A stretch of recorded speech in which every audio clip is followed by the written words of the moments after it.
Selamat datang teman-teman di webinar Loophole yang selanjutnya. Hari ini kita akan membahas kemungkinan dasar hukum, ketentuan hukum, gugatan terhadap negara Cina melalui ICJ terkait dengan pandemi COVID-19. Di sini sudah bersama kita semua, yaitu Abang Barata Ramadan, yang merupakan seorang penggiat yang bekerja di sebuah NGO yang bekerja di sebuah NGO sajalah, dan merupakan pemerhati hukum internasional publik lah ya Bang, bukan expert tapi pemerhati internasional publik. Ya. Nah kemudian terima kasih semua sudah datang dan selamat menunaikan ibadah puasanya, selamat berbuka puasa. Nah bagi yang merayakan. Sebelum dimulai maka akan saya bacakan dulu disclaimer singkatnya. Intinya sih webinar ini hanyalah bentuk diskusi hukum. Tidak ada opini yang disampaikan di sini itu merupakan pendapat hukum dan dapat dijadikan opini hukum atas segala hal, terutama hal yang berhubungan dengan materi yang dibahas kali ini. Dan juga tidak ada upaya dari Loophole Academy ataupun dari sumber untuk menjelekan salah satu pihak atau mendiskreditkan salah satu pihak ataupun dijadikan sebagai penghinaan.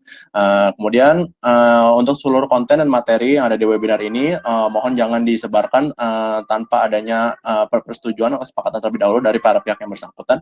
Dan kemudian jika kalian ada yang Q&A nanti akan dibukanya di sesi paling akhir setelah slide selesai. Kemudian jika ada pertanyaan langsung saja ditulis di kolom chat. Itu digunakan jangan chat mode tapi digunakan yang Q&A mode, jadi kita bisa tahu oh ini lagi bertanya atau sedang komentar aja. Nanti kita akan bacakan. Jika ada yang mau bertanya sekaligus langsung tampil di webinarnya, silahkan ambil request to speak. Nanti pastikan Anda akan tetap online dan pada saat sudah dipersilakan webcam ataupun mikrofon Anda bisa digunakan. Oke, tanpa berlama-lama lagi, silahkan Bang Barata untuk memaparkan presentasinya. Oke, terima kasih Bang Riki. Bang Riki kan panggilnya? Iya. Oke. Iya, dan terima kasih juga untuk menghargai permintaan saya untuk memaparkan di mana saya bekerja. Saya mau mencatat satu hal, saya bukannya mau sok rahasia atau saya bekerja di satu agensi kayak CIA, bukan. Tapi saya mau memastikan aja bahwa apapun pendapat yang saya sampaikan di saat ini benar-benar adalah pendapat saya pribadi dan tidak mewakili tidak mewakili instansi lain. Dan itu alasannya kenapa lebih baik nggak didisclose nama organisasinya. Tadi Bang Riki udah ngasih tahu sedikit tentang saya. Saya cuma mau mastiin aja bahwa saya ini bukan ahli hukum internasional ya. Dan saya mau terima kasih atas undangannya karena Bang Riki udah membuat saya kembali melakukan sedikit riset lah terhadap hukum internasional yang memang menjadi kecintaan saya lah pada saat saya masih kuliah. Saya kuliah pun sebenarnya tidak fokus di hukum internasional, tapi fokus di hukum ekonomi. Namun saya mengikuti beberapa ajang moot court competitions on international law yang membuat saya memang terekspos kepada public international law.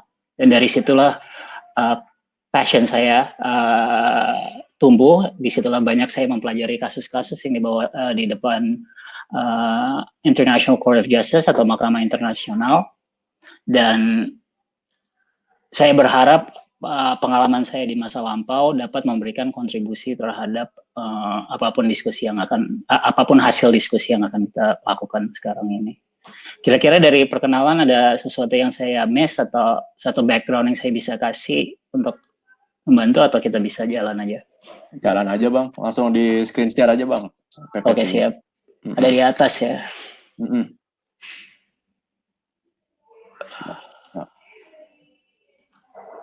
Oke. Yep.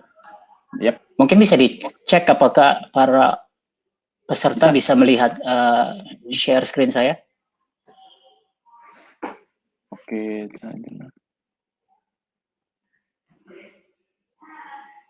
Di gua sih bisa Bang. Bisa ya, kelihatan di lo ya. Kelihatan. Kalau dari chat partisipan ada keluhan apa enggak? Belum sih, gitu. Oke. Lanjut aja dulu. Bisa. Udah, jawabannya bisa. Ya? Bisa. Oke, siap. Oke, jadi judul presentasinya adalah China, COVID-19 and the International Court of Justice. Kayaknya kita udah berapa kali bikin disclaimer, tapi sekali lagi ya, gitu. Kayaknya hal yang penting untuk diresapi sebagai latar belakang. Saya bukan ahli hukum international law, dan pandangan saya di sini benar-benar berdasarkan riset awal. Setelah saya mempelajari, saya juga nggak berani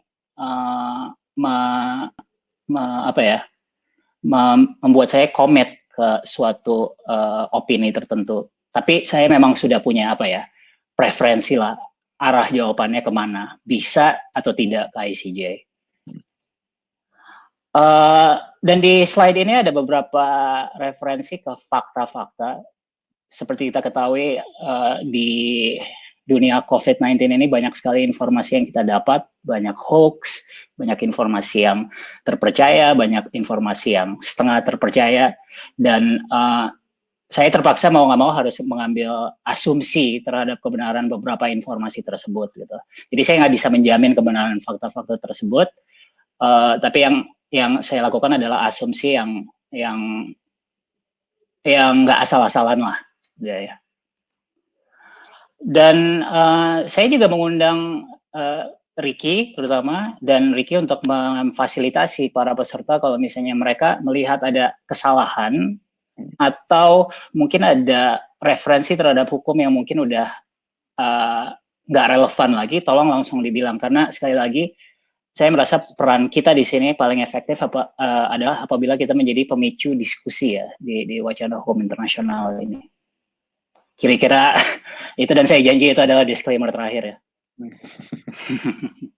Oh Bang, sedikit Bang, mungkin bisa dijelaskan latar belakang pendidikan Bang Barata dulu kali ya. Oke, boleh. Saya kuliah di Fakultas Hukum UI, angkatan 99. Lalu saya mengambil S2 saya di Berkeley Law School. Saya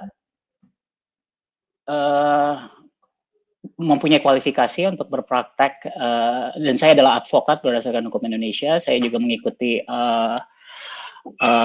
New York Bar Exam, dan kebetulan saya lulus, dan saya resmi dilantik sebagai lawyer yang berkompetensi untuk berbicara di sana, gitu. Walaupun sekarang nggak aktif ya ininya, aktif aja, tapi ya nggak kepake karena saya ada di Indonesia, gitu. Ya, itu kurang lebih latar belakang saya. Selama masa kuliah saya banyak sekali mengikuti kompetisi moot court berkaitan dengan hukum internasional, dan ajang yang paling saya rutin ikuti baik sebagai peserta maupun sebagai pelatih itu adalah the Philip C. Jessup Competition, International Law Moot Court Competition. Jadi itu adalah satu ajang yang tiap tahun diadakan di Washington DC, dan mereka panitia ILSA namanya, International Law Student Association, ini mengeluarkan fakta fiktif yang sebenarnya berdasarkan problem-problem yang memang terjadi di dunia sebenarnya. Di hukum internasional kita pernah ada berbagai macam hypothetical case lah.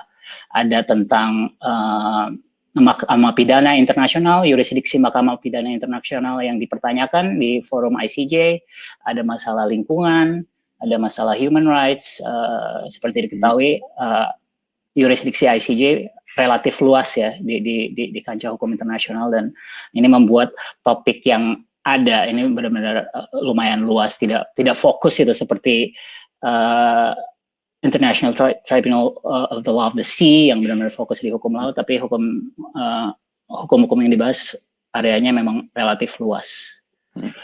Jadi dari situlah saya balik lagi di sanalah saya timbul passion, timbul satu hasrat untuk lebih kenal gitu dengan hukum internasional.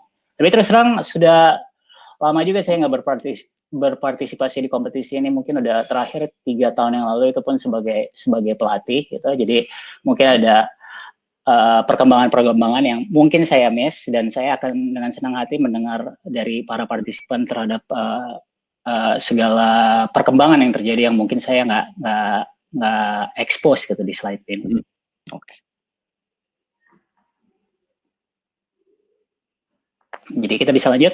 Lanjut Bang. Oke. Sama Rick, kalau misalnya ada pertanyaan atau lo ngerasa ada pertanyaan yang mungkin langsung relevan gitu terhadap dari partisipan, langsung bacain aja. Jadi kita bisa langsung lumayan bisa interaktif lah. Oke. Lanjut Bang. Oke. Jadi apa sih masalahnya di sini? Ini saya share, dan jangan khawatir kalau misalnya emang screen-nya kelihatannya terpotong, saya emang cuma peduli sama judulnya, tapi dari situ kita bisa lihat nih salah satu contoh headline yang kerap kali terjadi nih di hari-hari terakhir ini. Mungkin karena headline-headline seperti inilah kita Bang Ricky kali ada ini ya, ada inspirasi untuk membuat webinar ini dengan topik spesifik ini gitu. Tapi udah banyak ada wacana mengenai tanggung jawab Cina sehubungan dengan COVID-19, dan ini unik sekali sih kalau yang di sini kita lihat rakyat Missouri, negara bagian Missouri di Amerika Serikat, melakukan gugatan melalui pengadilan lokal di Missouri untuk menggugat Cina. Apakah itu beralasan? Apakah itu saya nggak berani bilang ya gitu, tapi saya merasa memang ini luar biasa deh. Jadi apa sih masalahnya? Ini, oke, saya janji nggak mau bikin kualifikasi, tapi mungkin ini kualifikasi terakhir kali ya. Tapi saya nggak maksud untuk membuat joke di sini, membuat bercandaan. Tapi memang akhir-akhir ini kalau misalnya saya dengar aksi gugatan terhadap Cina, terhadap pemerintah Cina di kancah hukum internasional, entah kenapa saya ingat wajah yang timbul di kepala saya adalah Donald Trump, karena dia sering banget melakukan statement mempertanyakan tanggung jawab Cina di arena hukum internasional, dan karena itulah saya menjadi terinspirasi untuk meletakkan gambar ini di slide ini. Tapi bukan untuk maksud politik, saya cuma mau kasih tahu jalan pikiran saya gimana, dan nanti akan relevan karena kita membutuhkan satu asumsi negara manakah yang kira-kira akan menggugat Cina di depan ICJ, tapi nanti kita bisa bicarakan. Jadi sebagaimana yang sudah di outline ya oleh Bang Ricky, ada berbagai topik yang kita mau bicarakan. Tapi ini semua mulainya dari ajang salah-salahan di COVID-19 ini. Satu negara menyalahkan negara lain, saling menyalahkan di antara unit pemerintahan sendiri, ini udah secara alamiah terjadi. Dan berita-berita tersebut dan berbagai pernyataan kepala negara membuat banyak wacana untuk menggugat Cina. Terus terang saya mencoba mencari artikel yang benar-benar spesifik berbicara mengenai tanggung jawab Cina di hadapan ICJ sendiri. Saya nggak banyak ketemu artikel itu, tapi ada beberapa, dan banyak yang artikel itu lumayan memberikan masukan atau inspirasi yang sangat baik untuk pembuatan slide ini. Dan dalam session ini, supaya kita bisa membuat jam ini efektif, kita akan benar-benar fokus bagaimana tanggung jawab Cina di hadapan International Court of Justice. Saya rasa penting untuk melakukan penyempitan konteks, karena sebagaimana diketahui pengadilan atau forum arbitrase internasional ini ada beberapa yang tersedia di dunia ini. Tapi mungkin yang paling relevan untuk kita bicarakan, dan ini kembali lagi dengan lingkup yurisdiksinya ICJ yang lumayan luas ketimbang international tribunals yang lain, mungkin sebaiknya kita sempitkan saja di International Court of Justice. Nanti di slide-slide berikut, untuk memberikan konteks apa itu ICJ atau Mahkamah Internasional, kita ada hal-hal prosedural yang mungkin kita bisa angkat di slide-slide terakhir. Tapi untuk saat ini mungkin yang penting untuk diingatkan kembali adalah ICJ ini adalah salah satu organ dari the United Nations, dari Perserikatan Bangsa-Bangsa. United Nations mempunyai beberapa organ yang penting seperti Dewan Keamanan, Dewan Umum, Sekjen PBB, dan satu organ yang prinsipal adalah ICJ sendiri. Dan ini dibentuk di tahun 1945 dan juga mempunyai mekanisme prosedural yang disetir oleh ICJ Statute. Sampai di sini kira-kira udah ada pertanyaan belum, Erik ya? Belum. Lanjut aja dulu, Bang. Oke, siap. Dari lo nggak ada pertanyaan? Enggak lah. Okay. So, ICJ ini juga telah banyak mengambil putusan-putusan yang penting ya di kancah hukum internasional. Mungkin salah satu putusan ICJ yang berdampak kepada Republik Indonesia itu adalah putusan sehubungan dengan SIPA dan Ligitan, di mana betul, Rick, di mana di situ terjadi perebutan pertanyaan mengenai klaim teritori dan sayangnya kita kalah.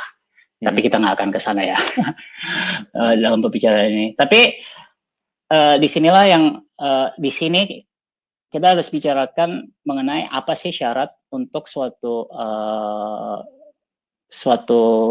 pertanyaan hukum bisa diadili oleh ICJ, dan Bang Riki udah tepat sekali untuk menggarisbawahi bahwa yang paling penting adalah untuk mencari tahu dulu apakah pertanggungjawaban Cina sebagai negara, dan ini harus kita cermati berdasarkan kewajiban-kewajiban hukum internasional yang mungkin dimiliki oleh China.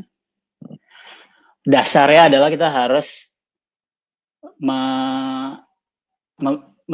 kita harus bisa mendemonstrasikan bahwa ada internationally wrongful act. Saya agak enggan untuk melakukan penerjemahan ini gitu karena ini nggak serta-merta artinya pelanggaran hukum internasional, karena dari sini poin berikut kita bisa lihat bahwa elemen dari internationally wrongful act itu adalah 2.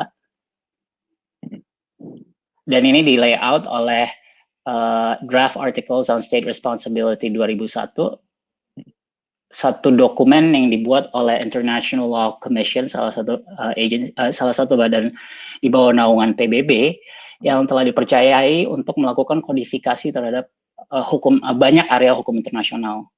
ILC ini telah berjasa untuk membuat berbagai dokumen penting hukum internasional yang mengikat. Contohnya adalah Vienna Convention on the Law of Treaties, atau atau the Rome Statute yang menjadi dasar beroperasinya. Yang menjadi dasar beroperasinya International Criminal Court atau Mahkamah Pidana Internasional. ILC ini juga sangat berjasa dalam melakukan kodifikasi state responsibility yang mengatur mengenai hal-hal yang tidak bersifat substansif ya terhadap international law, tapi hal yang prosedural. Dan sebagaimana kita ketahui, hal-hal prosedural itu sangat penting untuk membuat substansi-substansi hukum internasional, hukum pada dasarnya untuk dapat dijalankan. Draft articles ini nggak mengikat, tapi banyak argumen yang bilang bahwa draft articles ini walaupun bukan suatu traktat internasional, bukan perjanjian internasional, tapi tetap mempunyai kekuatan mengikat karena banyak pasal-pasal di dalam draft articles itu sudah dibuat berdasarkan kebiasaan hukum internasional atau customary international law yang sudah dianalisa oleh drafter dari draft articles ini. Tapi intinya, untuk menunjukkan bahwa ada internationally wrongful act, ada 2 elemen yang kita harus bisa buktikan.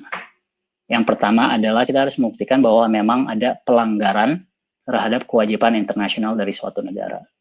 Ada tindakan atau ada kelalaian yang merupakan pelanggaran dari suatu kewajiban berdasarkan hukum internasional yang dipunyai oleh satu negara. Kewajiban itu wajib ditaati oleh negara itu.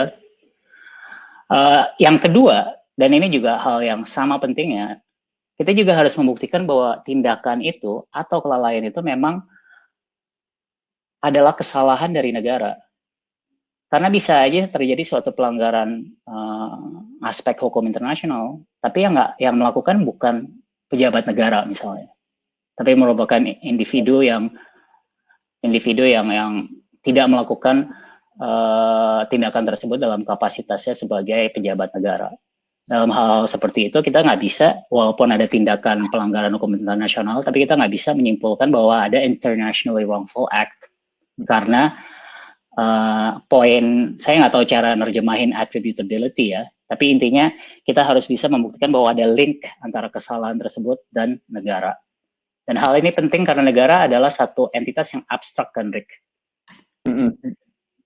Dan selalu banyak sekali pertanyaan yang terjadi di berbagai kasus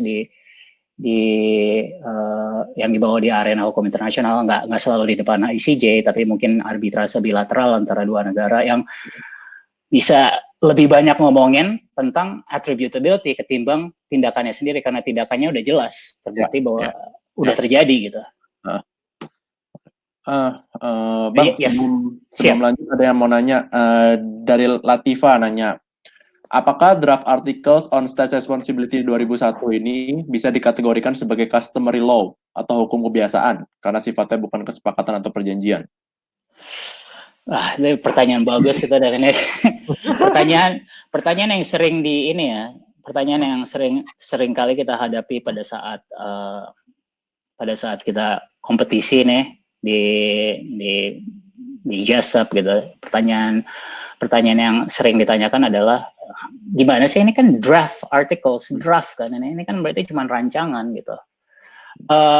Jawabannya adalah saya nggak berani bilang iya ya. Saya nggak berani bilang untuk iya karena draft articles ini ada banyak pasal-pasal ya. Jawaban yang fair adalah ada beberapa pasal, ada sebagian besar dari pasal-pasal tersebut memang sudah merefleksikan hukum kebiasaan internasional.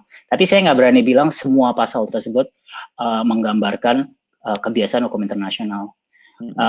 Karena artikel ini kan mengatur berbagai hal gitu, banyak mengatur mengenai yang dasar-dasar seperti ini. Saya yakin ini udah levelnya udah customary international law, ataupun tentang mode-mode reparation, gimana cara kita memberikan kompensasi kepada satu negara yang dizolimi, itu mungkin kita bisa dalilkan bahwa itu customary international. Tapi ada hal-hal yang sifatnya kayak sangat niche ya, dan saya nggak berani bilang itu customary international.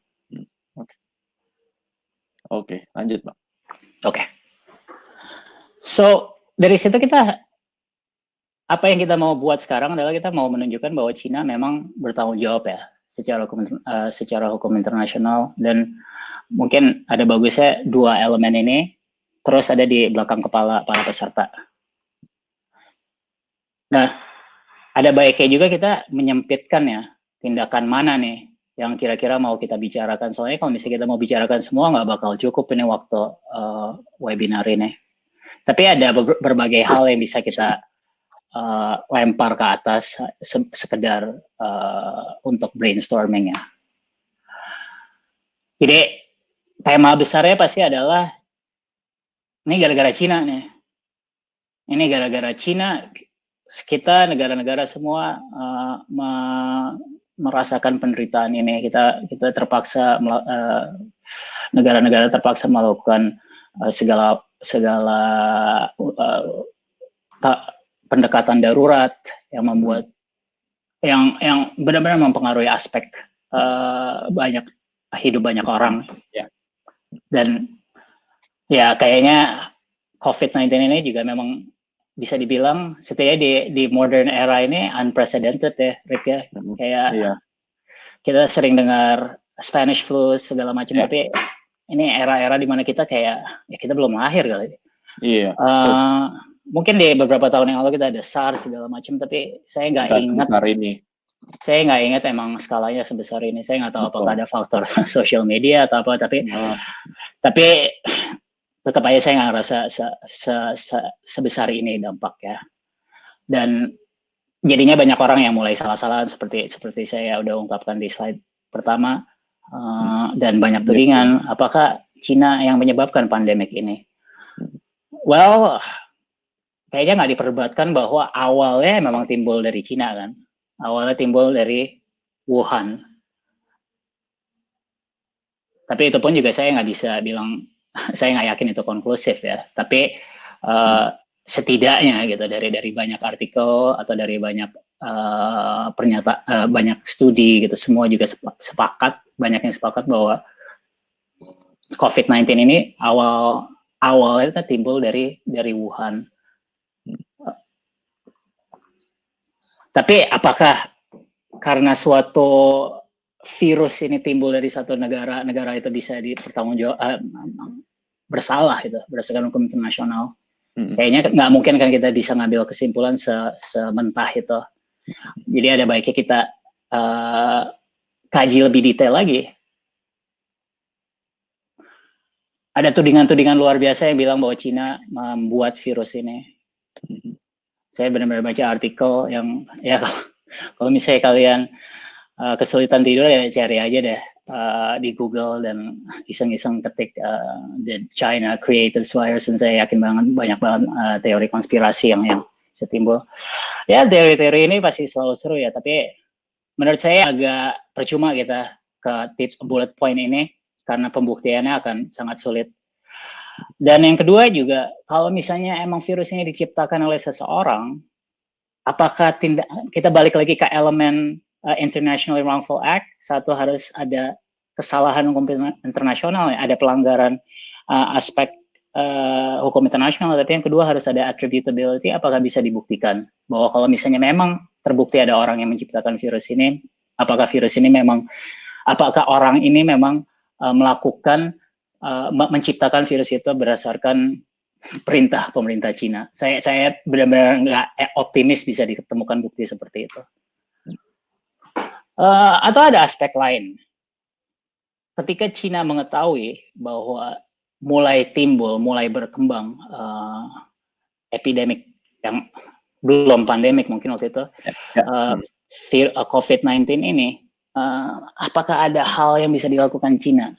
Seperti ya, saya cuma kasih contoh, mungkin melarang warga negaranya untuk berkeliling ke negara lain. Gue lupa Derek, maksudnya ada nggak sih kebijakan Cina sehubungan dengan upaya ngelarang mereka terbang ke luar negeri? Gue nggak dengar.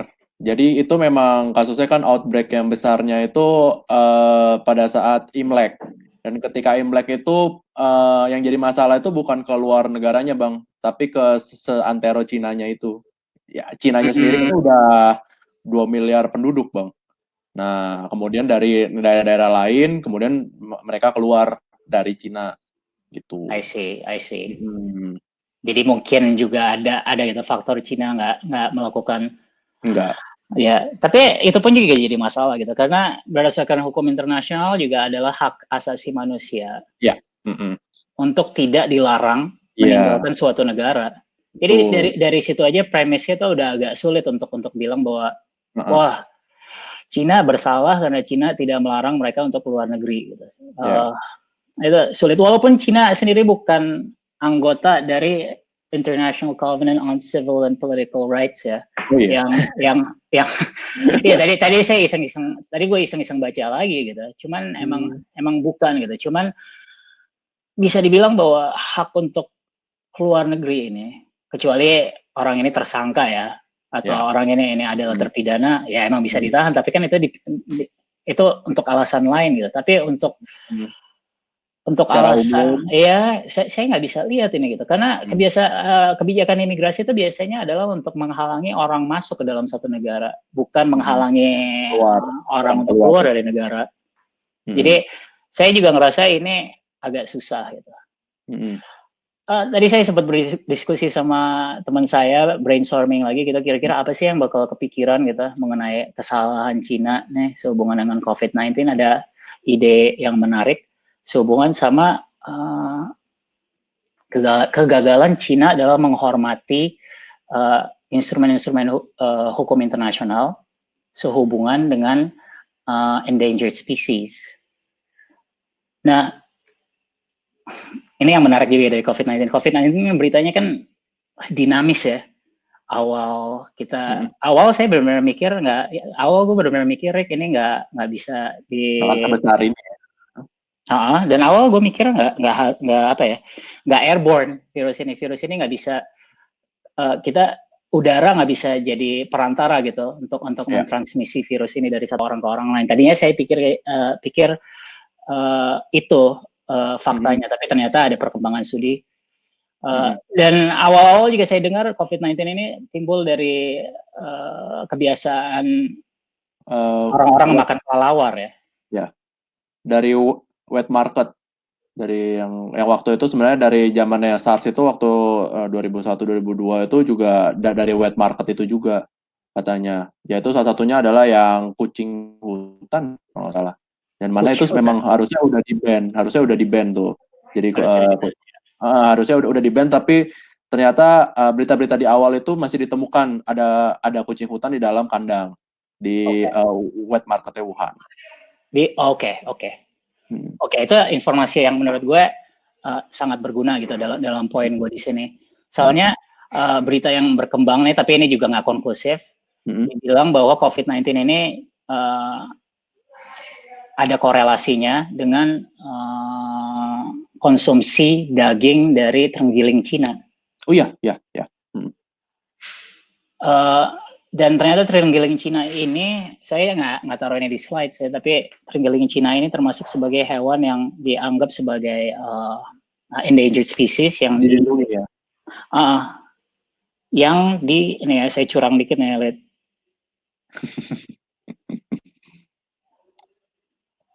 Jadi ada satu instrumen yang namanya Convention on International Trade in Endangered Species of Wild Fauna and Flora.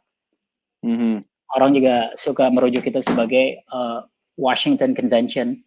Tapi dan Cina adalah member dari instrumen tersebut. Betul.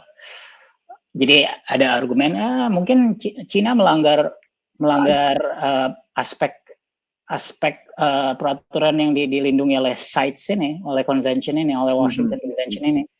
Tapi hal itu juga menurut saya nggak visible, nggak praktis gitu untuk dikembangkan jadi argumen. Karena ada beberapa hal ya.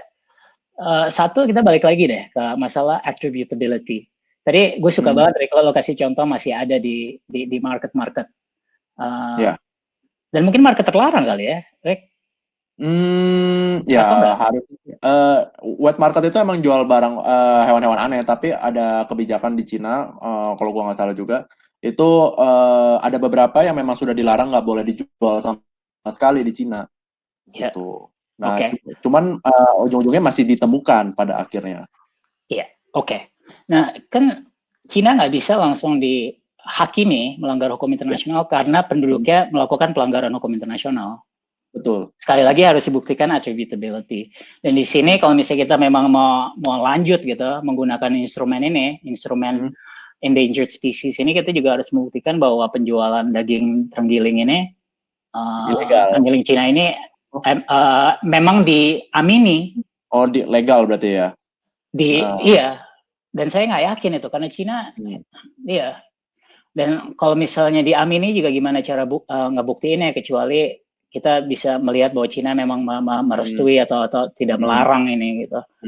Terus hal lain juga yang jadi masalah juga adalah masalah pembuktian juga gitu. Apakah bisa dibuktikan terenggiling Cina ini penyebab dari COVID-19 ini. Jadi ada beberapa aspek. Dan yang paling dan secara konseptual juga nggak masuk akal juga kan kalau kita pakai CITES. Karena suatu peraturan selalu dibentuk dengan satu asumsi protected risk, protected class gitu. Pada saat CITES ini dibuat, itu kan pasti dipikirkan oleh perancang perjanjian tersebut atau perancang hukum itu. Apa sih yang resiko apa sih yang mau kita hindari? Apa sih orang apa yang mau kita lindungi, atau dalam hal ini binatang apa yang kita mau lindungi gitu. Dalam hal ini kan objektifnya adalah bukan untuk menghindari pandemik, tapi objektif dari CITES ini adalah untuk pelestarian binatang. Betul. Jadi nanti kalau misalnya kita lihat aturan mengenai kompensasi atau ganti rugi juga pasti akan dihubungkan dengan kerugian apa yang terjadi bukan terhadap orang-orang yang menderita pandemi COVID-19, tapi penderitaan binatang-binatang ini. Gitu. Oke, ya. Jadi nggak tepat itu akhirnya saya bilang untuk pakai sites ini. Oke. So 3 itu menurut saya udah ya bisa kalau mau dipaksain bisa gitu, atau mungkin bisa dijadiin pelengkap gitu. Tapi mungkin yang paling relevan adalah yang berikut ini. Dan ini yang sering digadang-gadang oleh banyak orang, termasuk tadi tuh di slide awal-awal di mana ada rakyat Missouri yang marah-marah. Mereka intinya adalah menyalahkan Cina karena mereka tidak melakukan pemberitahuan atau peringatan yang wajib dilakukan terhadap pihak-pihak negara-negara lain atau organisasi lain yang mungkin terpengaruh dengan bahaya yang sedang dihadapi. Dan bullet point keempat ini menurut saya mungkin yang paling mendingan dari semua poin yang ada di sini. Menurut lo ada lagi nggak ya poin-poin yang sekedar buat brainstorming gitu, poin-poin yang mungkin kita bisa sebut gitu? Atau mungkin ada komen dari ini? Dari kalau komen sih ada, tapi berat-berat banget pertanyaannya langsung. Oke. Jadi kayak jadi kita lanjut dulu aja deh. Emang berat-berat pertanyaannya. Oke, siap. Yang tadi endangered species. Ini gue cuma mau ngasih tahu aja, gue saking penasaran nih terenggiling Cina nih kayak gimana sih bentuknya gitu, kayak gue benar-benar bingung kok orang bisa ya makan binatang selucu ini gitu. Cuman sekali lagi gue nggak mau ngarahin ke sana gitu, nggak karena sekali lagi gue nggak ngerasa instrumen hukum yang ada akan memberikan banyak gitu buat kita untuk bahan diskusi. Tapi kembali lagi ke poin terakhir, failure to provide warning. Kelalaian Cina dalam memberikan notifikasi, melakukan pemberitahuan kepada organisasi atau negara-negara yang mungkin terpengaruh, mungkin di sini klaim yang paling banyak akan terjadi. Jadi jadi kita outline gitu, hipotesanya adalah Cina seharusnya memberitahu WHO dan atau negara-negara lain yang dapat terdampak oleh COVID-19. Rick, bentar ya, gue harus sambil charger nih. Oke. Iya. Tapi sambil ngomong aja. Iya nih, ini ada yang bilang pas yang awal-awal itu di Cina tuh cuma lockdown certain areas doang, belum ada strict restriction buat orang keluar dari Cina. Baru ada lockdownnya Wuhan, berarti abis Imlek emang langsung lockdown Wuhan. Abis Imlek kita baru lockdown Wuhan. Abis Imlek. Tapi ada sebenarnya kasus pertama kan katanya kan dari 30 Desember. Dan itu ada yang way back sebelum itu lagi juga, tapi kan dianggapnya sebagai pneumonia. Itu pada akhirnya masalah pembuktian sih Bang. Jadi pada saat kapan case zero-nya tuh siapa dan di mana. Oke. Itu benar-benar nolong gitu. Jadi dari timeline lockdown dilakukan, gue ulang lagi, setelah Imlek. Setelah Imlek, betul. Oke. Makanya jadi masif dan cepat di Cina sendiri. Karena setelah saya ingat gue lockdown di Wuhan tuh, kalau gue nggak salah 28 Januari deh, kalau gue nggak salah ingat gitu. 20-an Januari itu setelah Imlek kok, gue ingetnya. Oke, nanti di slide berikut gue bakal nge-refer ke beberapa waktu ya gitu, timeline waktu gitu ya. Kalau misalnya lo nggak lupa, tolong mention lagi ya gitu. Apakah itu relevan gitu. Gue search. Oke, tapi anyways ya itu hipotesanya gitu. Cina yang mungkin hipotesa yang paling bisa kita kaji adalah apakah Cina telah melakukan pemberitahuan yang layak gitu terhadap WHO dan negara-negara lain yang terpengaruh oleh COVID-19 untuk menyingkatkan atau untuk memberikan terminologi terhadap kewajiban Cina ini. Mungkin gue sih pakai kata duty to warn. Dan ini bukan hal yang baru ya di kancah hukum internasional. Dan di depan Mahkamah Internasional, depan ICJ ini actually satu kewajiban atau satu norma yang sudah diterapkan oleh ICJ di Corfu Channel di tahun 1947. Kasus itu diputus tahun 1949, tapi di situ duty to warn atau nanti kita akan bahas lebih lanjut ya Corfu Channel ini, tapi dari situ ICJ sudah mengakui bahwa kewajiban ini adalah kewajiban yang merefleksikan hukum kebiasaan internasional, custom international law. Jadi kalau kita nyari sumber hukum, kita udah ada satu nih yang mungkin kita bisa dalilkan sebagai custom international law. Siapa tahu nih buat kasus jasa buat para peserta yang mau ikut di jasa tahun depan, kalau ada ya. Tapi saya selalu bilang ya bahwa nanti saya juga akan sentuh sedikit sumber-sumber hukum internasional berdasarkan statuta ICJ.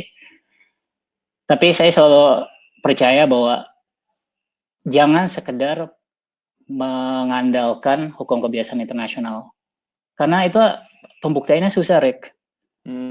Dan itu benar-benar bisa kayak masuk ke satu percakapan yang sangat ekstensif dan belum tentu berhasil gitu. Untuk membuktikan sesuatu adalah kebiasaan hukum internasional itu nggak gampang gitu. Oke, kita punya duty to warn di Corfu Channel, tapi apakah konteksnya benar-benar di konteks pandemik? Betul. Enggak gitu, dan mungkin ICJ akan menelaah lagi di situ. Betul. Tapi sebagai refresher, dan mungkin partisipan udah tahu juga ya, tapi ada beberapa sumber hukum internasional, buku-buku hukum internasional selalu kalau misalnya melakukan referensi atau melakukan pembahasan apa sih sumber hukum internasional, mereka selalu merujuk kepada pasal 38 ayat 1 dari ICJ Statute. Dan ada treaties, customary international law, kebiasaan hukum internasional, general principles of law recognized by civilized nations, dan ada subsidiary means, judicial decisions and highly qualified scholars' opinion. Ini merefer ke putusan-putusan terdahulu ICJ dan juga pendapat ahli-ahli hukum internasional, tapi nggak terbatas di situ aja. Pasal 38 ayat 1 poin D ini juga merujuk kepada instrumen-instrumen lain yang bersifat tidak mengikat. Jadi kalau treaties, customary international, general principles, 3 sumber hukum tersebut, sumber hukum yang dipercayai untuk mengikat ICJ dan mengikat para pihak dalam satu persidangan. Tapi yang poin keempat ini adalah sumber hukum yang bisa menjadi dasar tambahan lah. Kalau gue sih biasa, gue kan anak HPI bang, jadi gue biasa bacanya dari Commentary Exit Convention oleh Christoph Schröer. Itu biasa kayak nggak mengikatkan pada akhirnya, tapi dia diakuin kalau misalnya komentarinya itu untuk Exit Convention ya memang benar adanya dan memang banyak diikutin juga oleh beberapa arbiter di Exit. Kalau nggak salah sih gitu.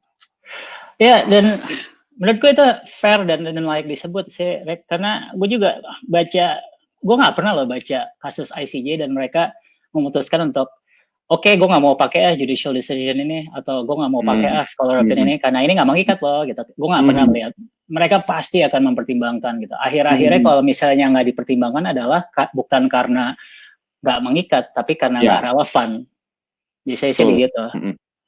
Jadi itu kan dua hal yang berbeda ya, gitu. Antara suatu hukum itu tidak mengikat atau hukum itu nggak bisa diterapkan dengan fakta-fakta yang ada gitu di kasus itu. Nah, walaupun duty to warn mungkin kita bisa coba gitu untuk duty to warn yang ada di Corfu Channel ini, mungkin kita bisa coba untuk dalilkan sebagai customary international law. Tapi saya nggak yakin juga, karena jarang banget saya baca kasus ICJ mereka secara eksplisit bilang ini customary international law. Mereka ada caranya dengan bahasa mereka yang muter-muter bilang sesuatu customary international law gitu.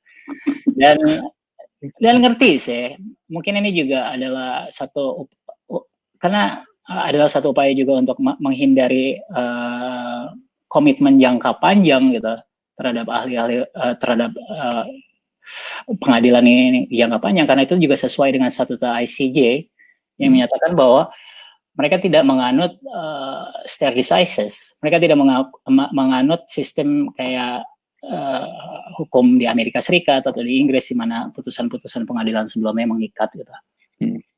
Jadi itulah alasannya kenapa saya nggak nganjurin gitu, cuman mengandalkan duty to warn. Kita perlu sesuatu yang lebih kuat dan lebih literal.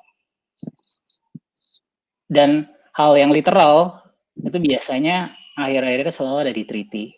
Ya.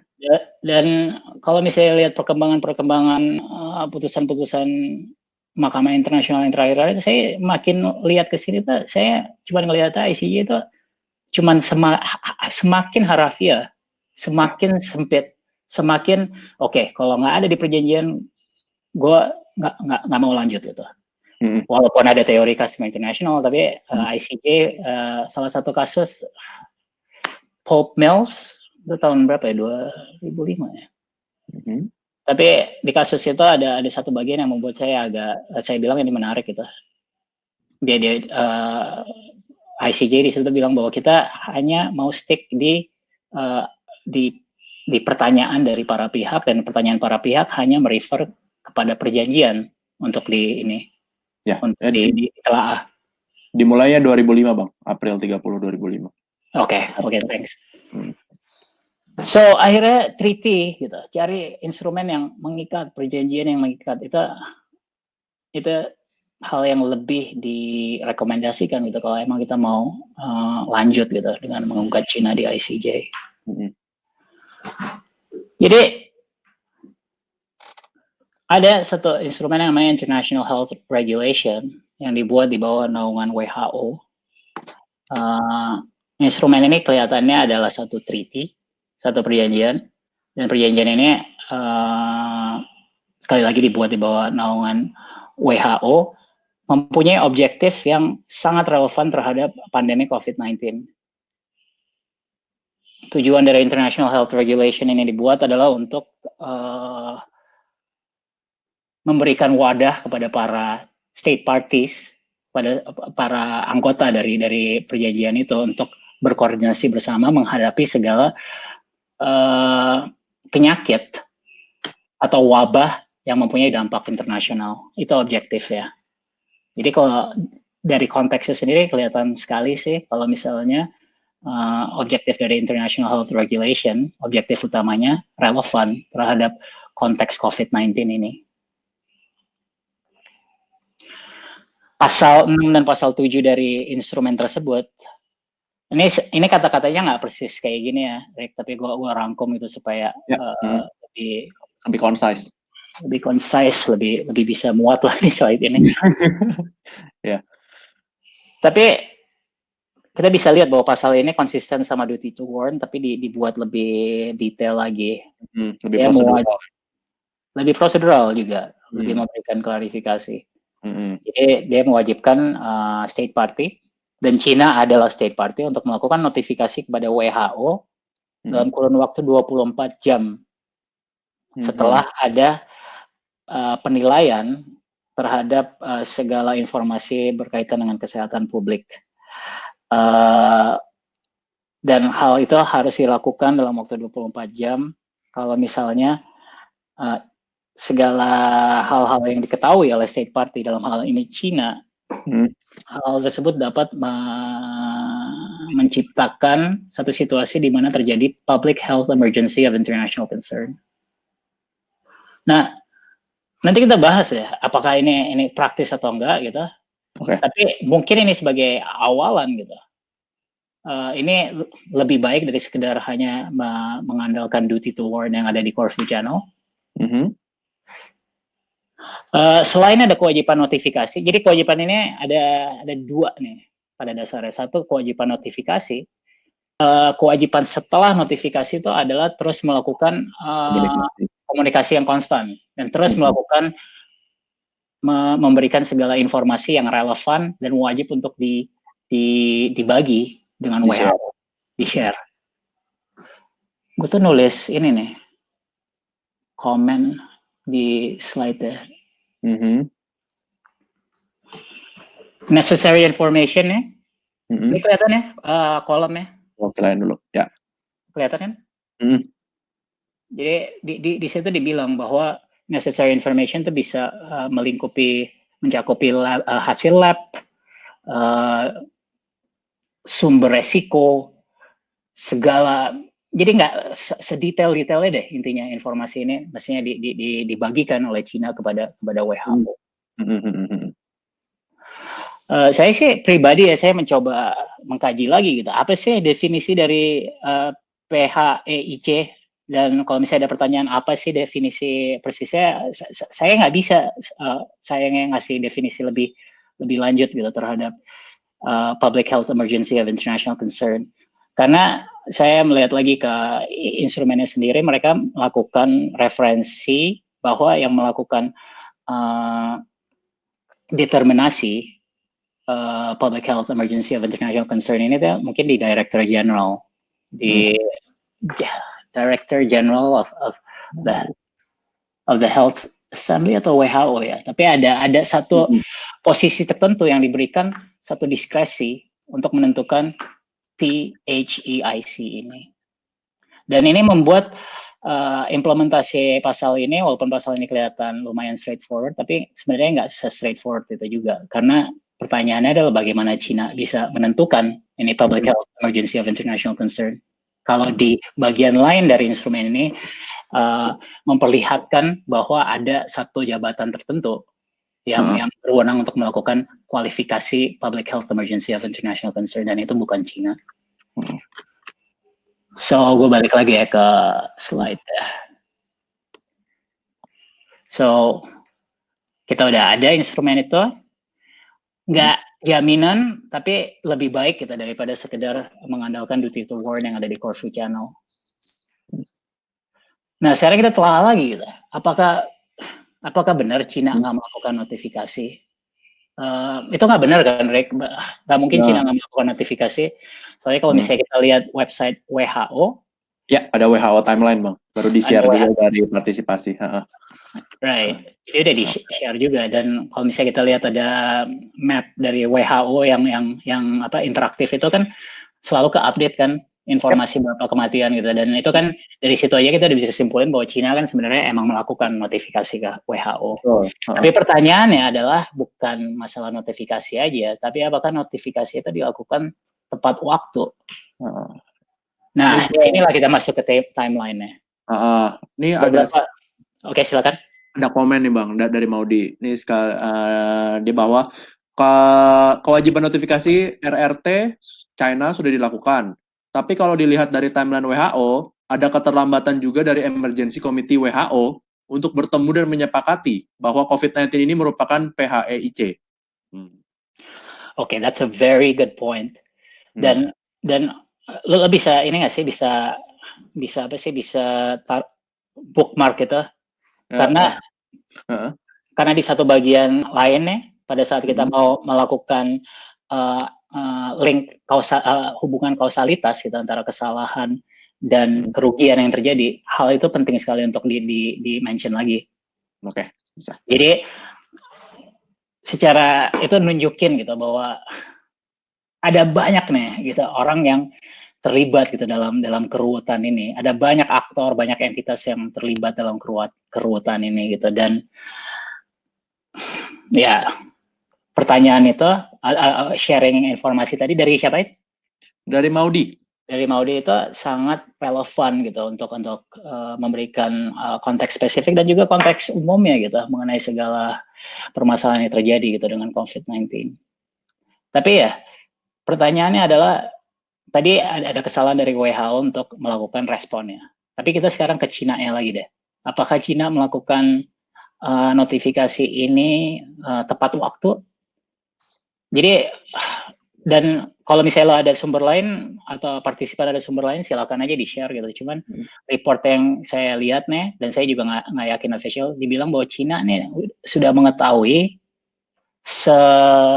sedini Januari 2 Januari, di mana COVID-19 ini bisa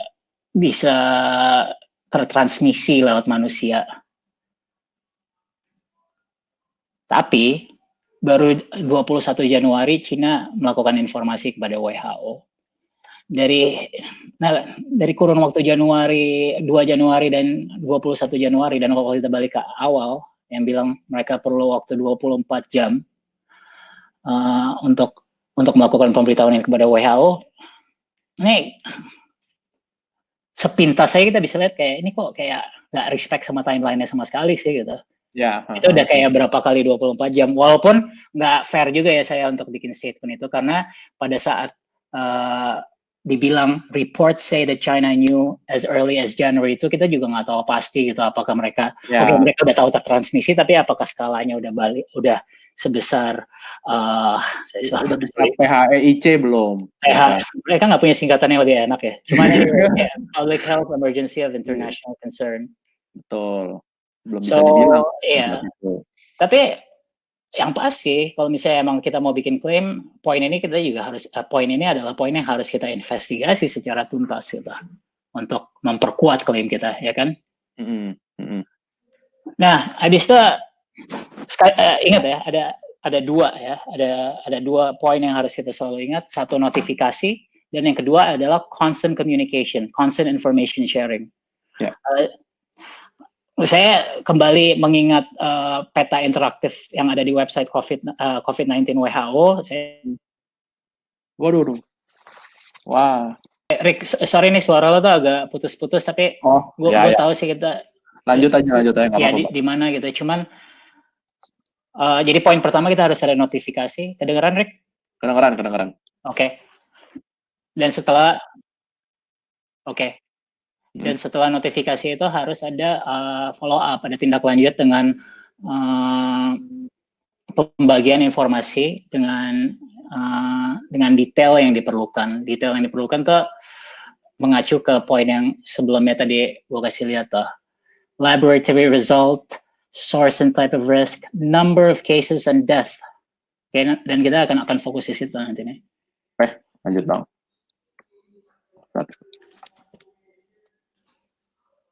Yes.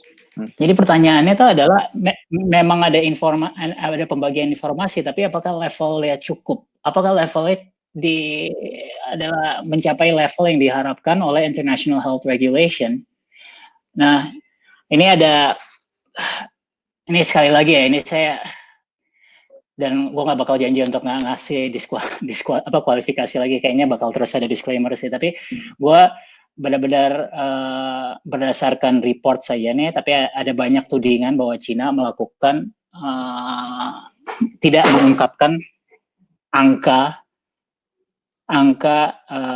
orang-orang yang terinfeksi, tapi tidak menunjukkan gejala asimptomatik ya, asymptomatic. Dan hal ini kayak semua orang juga tahu gitu di konteks COVID-19 ini juga angka yang sangat relevan kan, Rick gitu. Soalnya angka ini, walaupun angka ini adalah angka yang mungkin angka yang paling berpengaruh karena angka dari orang-orang yang terinfeksi oleh COVID-19 tapi tidak menunjukkan gejala. Ini adalah orang-orang yang melakukan yang paling mungkin melakukan transmisi kan, Rick, karena mereka mobile berarti kan. Betul.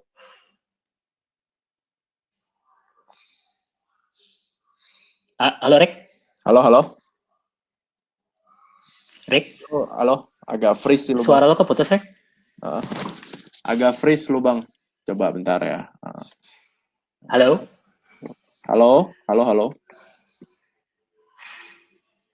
Sorry, Rick, ada. Ya, bisa. Udah. Halo. Ya, kedengeran? Kedengeran. Lanjut, Bang.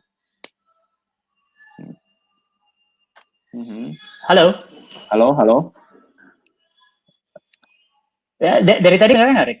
Kedengeran. Cuman kayaknya wifi lu agak lemah ya, Bang. Oke. Lanjut.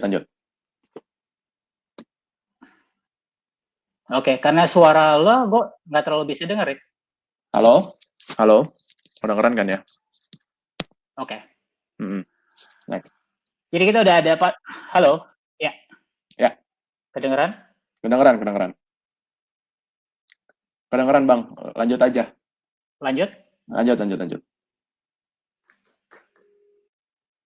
Oke, kayaknya ada lag gitu, tapi gue akan lanjut ya gitu.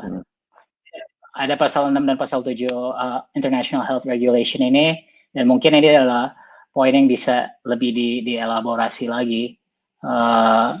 Ada beberapa bagian dari pasal-pasal ini yang mungkin dari observasi awal kita bisa bilang bahwa ada dasar untuk melakukan penelitian lanjut secara hukum apakah Cina melakukan pelanggaran terhadap kewajiban-kewajiban di satu treaty yang merupakan kewajiban yang mengikat terhadap Cina. Ya. Dan tadi saya memang bilang duty to warn yang ada di Corfu Channel Case mungkin nggak bisa berdiri sendiri, tapi sebagai suatu tambahan, menurut saya hal itu sangat baik gitu. Dan di sini saya mau berbicara sedikit tentang Corfu Channel Case yang mungkin memberikan, pada awal kita mikir kayak ini nggak relevan nih kasus ini, tapi kalau kita lihat detailnya ada satu yang terpakai sekali apabila yang membangun kebersalahan Cina di kancah hukum internasional ini. Jadi sebagai refresher aja, Corfu Channel Case ini adalah antara dua negara, Inggris dan Albania, dan diputus tahun 1949. Background faktanya adalah kapal UK. Sebenarnya ada beberapa pertanyaan hukum, tapi saya akan fokus ke satu aspek aja ya. Jadi ada kapal dari Inggris yang rusak karena ledakan ranjau di Selat Corfu yang ada di teritori perairan Albania. Albania dianggap melanggar hukum internasional karena Albania tidak melakukan pemberitahuan yang diperlukan kepada Inggris mengenai keberadaan ranjau-ranjau di wilayah Albania. Secara spesifik, Albania, salah satu fakta yang membuat Albania menjadi dasar fakta daripada ICJ untuk yakin bahwa Albania ini bersalah sehubungan dengan duty to warn ini adalah karena Albania mempunyai waktu 2 jam di antara Albania pertama kali petugas-petugas di pesisir Albania melihat kapal UK masuk lewat di daerah yang dimonitor oleh petugas-petugas tersebut. Di antara titik itu dan sampai ledakan itu terjadi itu ada 2 jam.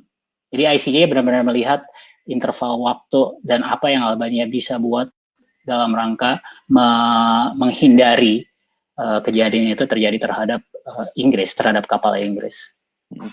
Nah, Albania juga berusaha untuk ngeles ya, masuk kata nggak kata itu, untuk memberikan pembelaan lah, menghindari kewajiban dengan bilang apa yang mau saya kasih tahu, saya nggak tahu apa-apa kok itu terjadi. Nah, ini hal yang menarik dan mungkin juga bisa jadi relevan, memberikan pembelaan ya. Dan Albania ngeles, memberikan pembelaan, bilang wah, bagaimanakah ICJ bisa tahu bahwa kita mengetahui mengenai keberadaan ranjau-ranjau tersebut? Karena hanya kalau kita mengetahui keberadaan ranjau-ranjau tersebut, hanya kalau itu ada, pengetahuan itu ada, baru kita bisa dibilang kita bersalah karena kita nggak melakukan pemberitahuan atau peringatan kepada UK. Nah, ini yang menurut saya ini bagian dari Corfu Channel yang saya selalu merasa tertarik dengan analisa ICJ di bagian ini. Albania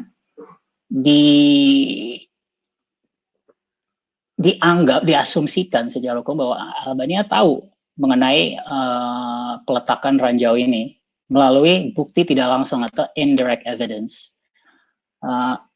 Indirect evidence salah satu cara lain untuk istilah lain yang sering dipakai adalah circumstantial evidence. Ini berbeda dengan direct evidence. So let's say gue sama lo, Rick, gue masuk ke gue ngebusuk lo gitu, ngebunuh lo di depan orang lain gitu. Let's say di depan Maudi. Maudi lihat gue ngebunuh lo, gue mestinya cari contoh yang lebih bersahabat ya. Cuma ini biar lebih cepat aja. Maudi ngelihat gua ngebunuh lo, Maudi ngelihat langsung bahwa gua melakukan satu tindakan, dan itu dianggap sebagai direct evidence. Itu nggak circumstantial evidence, karena ada bukti langsung bahwa Maudi melihat Barata membunuh Ricky. Tapi kalau misalnya ceritanya begini, Ricky masuk ke dalam kamar, sehat, Barata masuk ke dalam kamar, sehat, habis itu Barata keluar kamar, terus habis itu si Maudi lihat Barata keluar dari kamar, Maudi masuk di dalam kamar, Ricky udah tewas. Dengan pisau yang bersimbah dengan darah gitu, dan pasti dilihat juga pisau itu juga ada bukti-bukti fingerprints dari Barata gitu. Nah itu kan bukti yang nggak langsung, that's all circumstantial. Yes. Itu semua indirect evidence, tapi itu mempunyai kekuatan yang tetap sama kuatnya dengan direct evidence, dan walaupun tidak ada bukti, Albania bilang bahwa nggak ada bukti langsung nih yang bilang bahwa kita tahu nih mengenai peletakan ranjau, tapi di dalam pengadilan itu udah dibuktikan bahwa benar ada petugas-petugas Coastal Guard Albania yang berdiri di pesisir Albania. Benar pada saat ranjau itu diletakkan atau kisaran di jendela waktu ranjau itu diletakkan, petugas-petugas itu dikonfirmasi memang ada gitu. Albania berusaha bilang, tapi kan nggak ada bukti bahwa mereka lihat gitu. Nah, ICJ melakukan penelaahan dan melakukan, kayaknya kalau saya nggak salah ya, melakukan actually benar-benar ke detail gitu. Dibilang kayak nggak mungkin nggak kelihatan nih ranjau itu diletakkan kalau misalnya mereka memang berdiri di pesisirnya Albania gitu. Nih jangan terlalu ini ya, jangan terlalu ngerasa lost. Tapi intinya saya cuma mau kasih tahu bahwa akhirnya yang dipakai oleh ICJ di sini adalah indirect evidence, walaupun nggak ada bukti langsung yang bilang bahwa Coastal Guard ini lihat gitu, tapi dari bukti-bukti lain mereka bisa melakukan satu inference, suatu asumsi yang nggak bisa dibuktikan lain gitu, bahwa memang mereka tahu gitu. Nah, menurut saya ini hal yang penting dan menarik, karena kalau misalnya ada 2 poin di sini ya mengenai waktu pemberitahuan 2 jam dan penggunaan indirect evidence. Dan kalau misalnya kita gunakan aspek itu dari Corfu Channel pada kasus kita di saat ini, pertanyaannya sekali lagi yang dibentuk oleh Corfu Channel adalah apakah negara yang bersangkutan mempunyai waktu untuk melakukan notifikasi yang diperlukan. Dan mungkin bisa banget tidak dilakukan atau diinvestigasi setidaknya bahwa Cina taunya dari 2 Januari, kenapa baru melakukan pemberitahuan 20 tanggal berapa gitu dari Januari yang udah ada selang lebih dari 20 hari. Ya. Dan mungkin akan ada argumen bahwa mungkin ada argumen bahwa Cina tidak tahu, tidak mengetahui mengenai keseriusan virus ini. Saya nggak tahu persis ya. Detail ini nggak sesimpel detail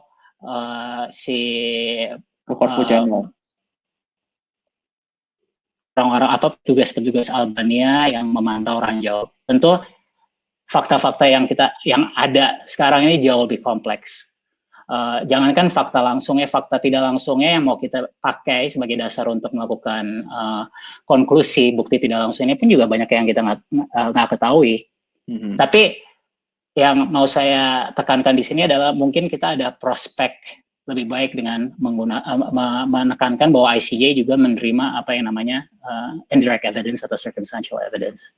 Itu saya kan berhenti sedikit di situ ya untuk memberikan kesempatan buat Lorik atau mungkin partisipan lain untuk memberikan pertanyaan. Oke, jadi ini kita kasih kepada yang request to speak ya. Pertama kita kasih kepada Juhaidi.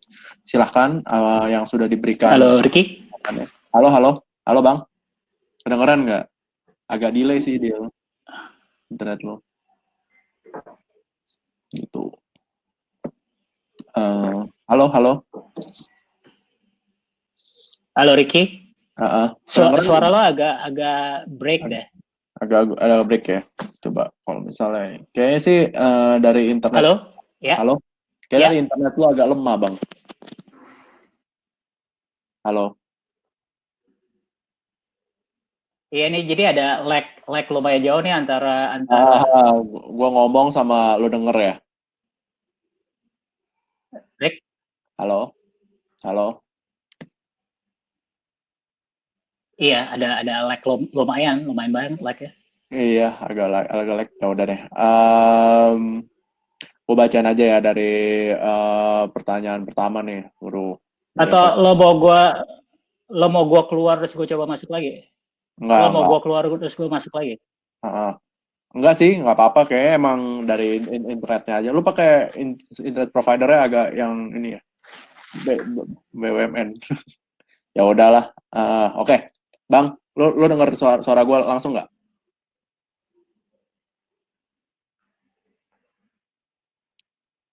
Bang, lu denger suara gue langsung nggak? Halo, Bang? Aduh. Putus-putus ya? Ya, putus-putus ya. Oke. Ini pertanyaannya gue kirim ke WhatsApp aja ya. Oke gitu. Pertanyaan yang di ini. Oke, tunggu sebentar.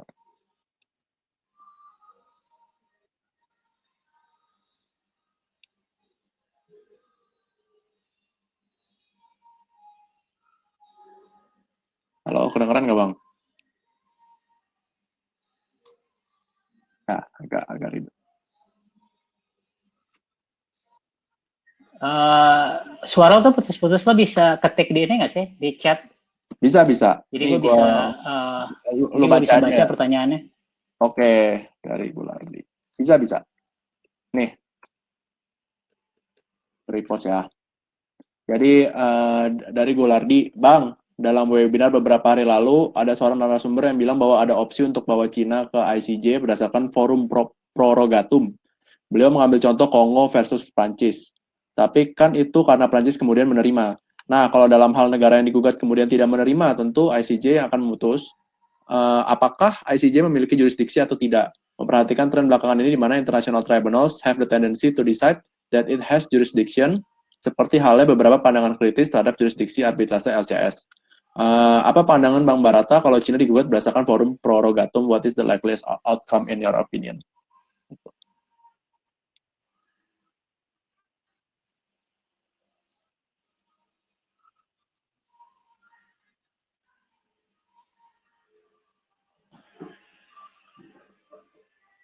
Ini Bang Gulardinya bisa langsung berbicara nggak sih? Karena ini adalah apa ya, narasumber yang sangat gitu. reliable nih. Gulardi ini pernah, kalau saya nggak salah ya, Gulardi actually dia pernah bekerja di International Court of Justice.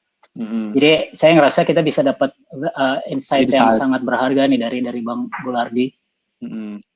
Terus terang saya nggak ya.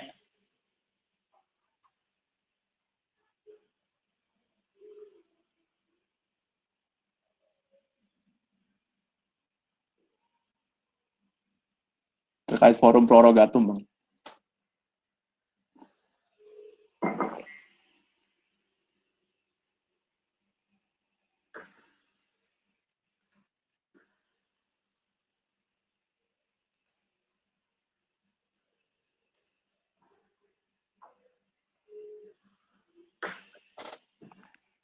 Halo, Bang?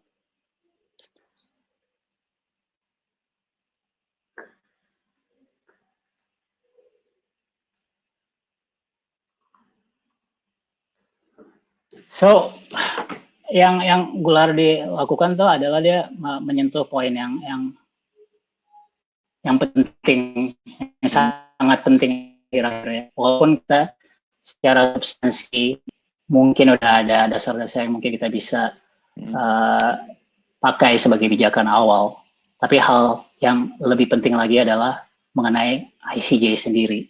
Apakah ICJ akan menerima case ini? Apakah ICJ akan melakukan deklarasi gitu dan mengakui bahwa ICJ mempunyai jurisdiksi terhadap gugatan yang dilakukan terhadap Cina. Dan emang itu jadi akhir-akhirnya itu jadi pertanyaan utama gitu. Saya bisa aja mulai dengan topik ini dari awal gitu, tapi takutnya karena saya merasa sangat pesimis. Itu cara singkat untuk menjawab poinnya Gulardi. Saya merasa sangat pesimis. Saya takutnya kalau misalnya saya mulai dengan topik ini, mungkin orang-orang udah nggak dengerin lagi masalah substansinya. Karena walaupun menurut saya dari segi substansi kita mempunyai prospek, tapi adalah dari segi prosedural lah yang membuat saya masih tetap pesimis terhadap upaya untuk melakukan gugatan di bawah forum ICJ. Jadi pertanyaannya adalah apakah ICJ akan mengadili kasus ini terhadap Cina? Ini ada dua pertanyaan lagi yang saya mau bahas sebelum kita ke sana, tapi ini juga penting untuk dijawab karena mungkin secara kalau misalnya kita mau melakukan bayang-bayang fiksi akan lebih baik kalau misalnya kita menggunakan asumsi siapa yang akan menggugat gitu. Dan itu pertanyaannya, siapa? Negara manakah yang akan mengajukan klaim? Itu salah satu pertanyaan yang kita harus jawab untuk membuat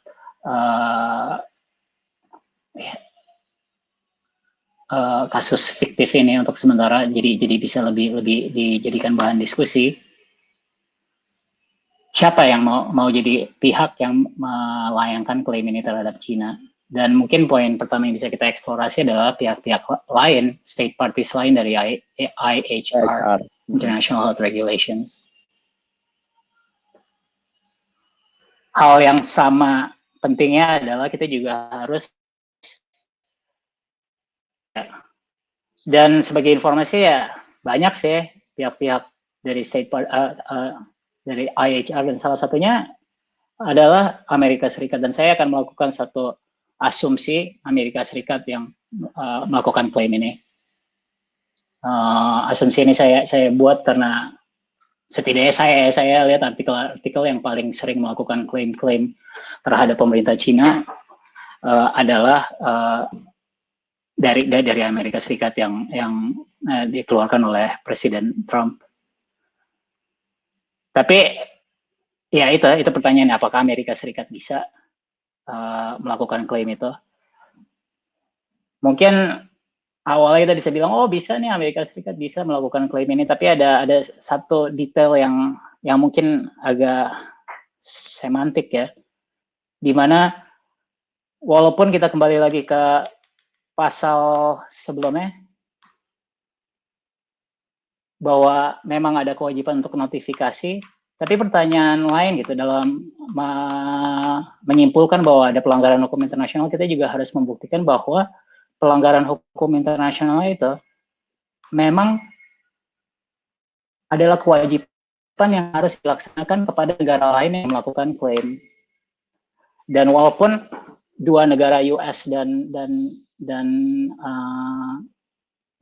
China adalah state parties dari IHR, tapi fakta bahwa mereka dua negara itu ada dalam satu perjanjian yang multilateral itu nggak serta-merta langsung membuktikan bahwa bahwa Amerika Serikat langsung mempunyai standing. Tapi kita asumsikan ada ya, karena mungkin Amerika Serikat bisa membuktikan bahwa memang terjadi kerugian. Yang jelas pasti udah terjadi perubahan lah dalam dinamika pemerintahan Amerika Serikat gitu, yang dipengaruhi oleh COVID-19. Jadi dengan asumsi bahwa Amerika Serikat ini yang pergi ke forum ICJ, mungkin pertanyaan berikut yang kita mau tanyakan juga adalah bentuk reparation atau bentuk, saya nggak mau bilang kompensasi ya, karena kompensasi ini adalah salah satu item reparation, tapi intinya pada saat kita datang ke satu pengadilan, kita kan minta sesuatu ya dari pengadilan. Kita minta satu award gitu. Dan yang kita minta berdasarkan ILC draft articles ini, yang kita minta akan dari satu negara adalah suatu reparation atau sesuatu yang diminta dari negara lain atas sebagai konsekuensi pelanggaran hukum internasional dari negara pelanggar tersebut. Ada 3 sebagai refresher yang dikategorikan sebagai bentuk dari reparation. kita ada yang namanya restitution.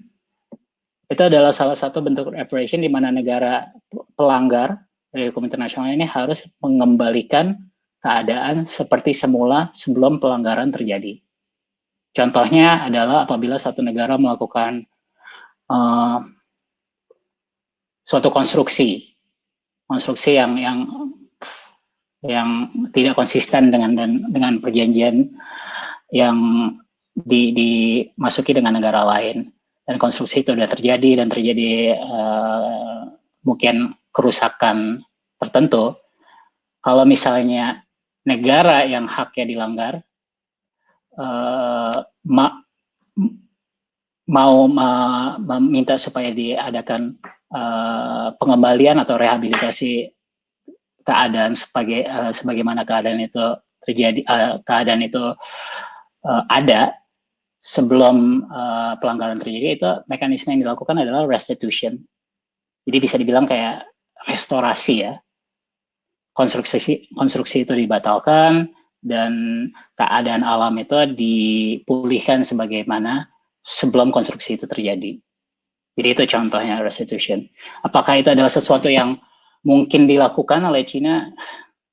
Kayaknya itu hal yang nggak mungkin ya gitu. Orang semua juga udah siap dengan kenyataan bahwa setelah pandemi ini berakhir, mungkin kita akan lebih harus terbiasa dengan new normal. Jadi ya itu nggak relevan secara langsung ya. Tapi kurang lebih itu poin yang saya mau utarakan di sini. Terlalu banyak kerusakan yang sudah terjadi, ada terlalu banyak perubahan yang terjadi yang nggak bisa dikembalikan seperti keadaan semula, dan dalam hal ini mekanisme reparation bentuk restitution ini mungkin tidak tepat. Hal lain itu adalah compensation. Compensation adalah biasanya dalam bentuk uang, dan ini sudah dilakukan oleh ICJ. Corfu Channel adalah salah satu contoh di mana compensation ini dilakukan. Akhirnya, walaupun dari segi penegakan ada masalah, tapi Corfu Channel adalah bukti bahwa ICJ memang melakukan memberikan bentuk reparation dalam bentuk compensation. Dan bentuk compensation ini intinya adalah satu upaya untuk memberikan ganti rugi, umumnya dalam bentuk uang, terhadap negara yang haknya dilanggar. Nah, ini hal yang menarik menurut saya, karena hal yang bisa diganti adalah hal sejauh mana memang disebabkan oleh pelanggaran dari negara yang digugat, dalam hal ini Cina. Tapi permasalahannya di antara pelanggaran Cina yang merupakan pelanggaran Cina, let's say di sini adalah kegagalan dia melakukan notifikasi, dan apa yang terjadi di Amerika Serikat ini mungkin harus dibuktikan ada hubungan kausalitas yang langsung. Nah, salah satu syarat terjadi kompensasi adalah negara yang mengklaim kompensasi ini harus membuktikan bahwa ada tidak banyak intervening factors atau poin-poin yang menjadi kontribusi dari hal lain atau negara lain, atau mungkin dalam hal ini poin yang tadi diangkat oleh Maudi ya, Rick. Kenapa? Poin di mana terjadi kegagalan dari WHO untuk melakukan respon yang langsung ya terhadap WHO sih sudah mau. Tapi intinya dalam kompensasi ini harus dibuktikan bahwa ada kausalitas langsung, dan paling penting juga kita harus melihat apakah ada kontribusi. Lanjut aja Bang.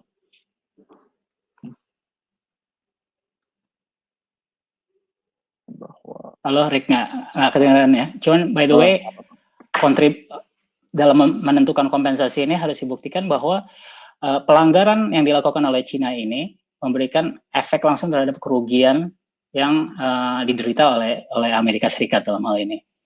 Tapi di situ harus ditelaah lagi manakah yang benar-benar disebabkan oleh kelalaian Cina dalam melakukan notifikasi atau keterlambatan WHO dalam melakukan tindak lanjut. Itu adalah satu faktor yang harus dicermati. faktor lain yang juga harus dicermati adalah apa yang Amerika Serikat lakukan setelah menerima informasi tersebut. Apakah ada delay atau penundaan dari satu kebijakan yang mestinya dilakukan lebih awal dari Amerika Serikat. Apabila ada delay dari situ, itu akan berdampak terhadap nilai kompensasi yang bisa diterima. Nah, permasalahannya adalah dari segi pembuktian itu adalah suatu pekerjaan yang luar biasa ya untuk memisahkan apa sih yang benar-benar menjadi kontribusi dari WHO misalnya, apa sih yang kerugian Amerika Serikat yang terjadi karena kontribusi Amerika Serikat sendiri, apa yang memang adalah kontribusi langsung dari kelalaian Cina dalam melakukan notifikasi. Jadi dari poin kompensasi pun saya juga nggak yakin itu hal ini akan mulus karena segi pembuktian dan dari segi dari poin konseptual pun juga ini juga menjadi pertanyaan karena pada hakikatnya satu negara yang mengklaim kerugian nggak seharusnya berkontribusi terhadap kerugian yang diderita. Dan ya ini mungkin tergantung, ini kita udah main argumentasi fakta, tapi kita juga kita harus telaah gitu. Apa sih yang Amerika Serikat telah lalai dalam menindaklanjuti informasi-informasi yang mereka punya. Yang akhirnya menggiring kita mungkin ke opsi yang paling praktis untuk dilakukan, opsi reparation yang paling mungkin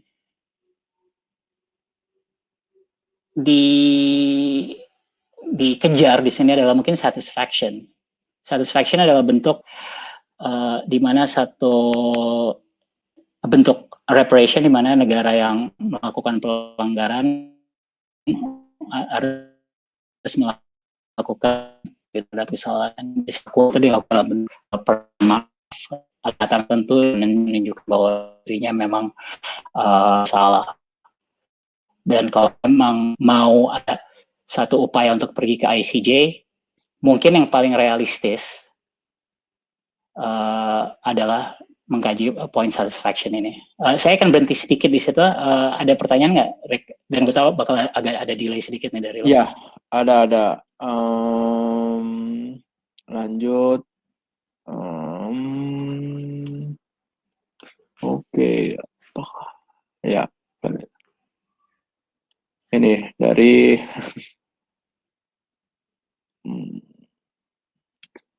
ini Bang, dari Whitney aja deh. Whitney.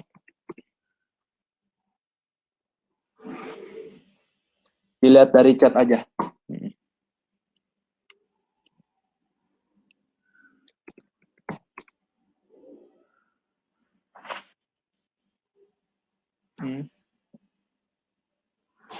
Wah, kirim dari ini aja kali ya.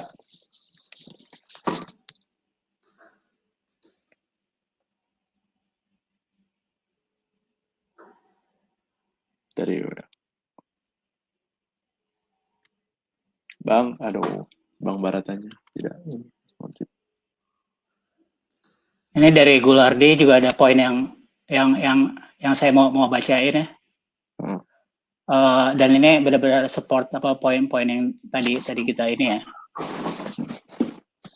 Jadi Gulardi ini menyatakan bahwa dalam putusan ICJ 2018 Costa Rica antara Costa Rica dan Nicaragua mengenai kompensasi perlu ada satu hubungan langsung antara kerugian dan kompensasi yang diterima. Dan hubungan langsung ini nggak ketemu gitu. Jadi contohnya di situ waktu dia bilang Costa Rica waktu itu klaim asuransi helikopter yang digunakan untuk patroli. Tapi ICJ menolak karena dianggap asuransi itu akan tetap wajib dibayarkan meskipun tidak digunakan untuk patroli. Jadi mereka akan benar-benar menelaah.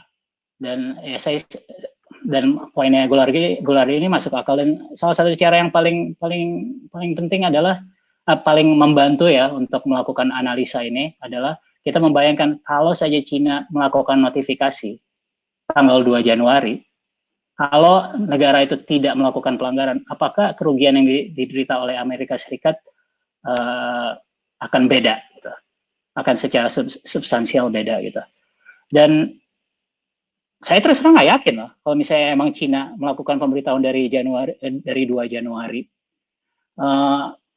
Kalau dilihat-lihat reaksi dari Amerika Serikat, atau ini deh, dari pemerintah Inggris sendiri yang saya ngerasa kayak, wow gila, telat banget sih reaksinya.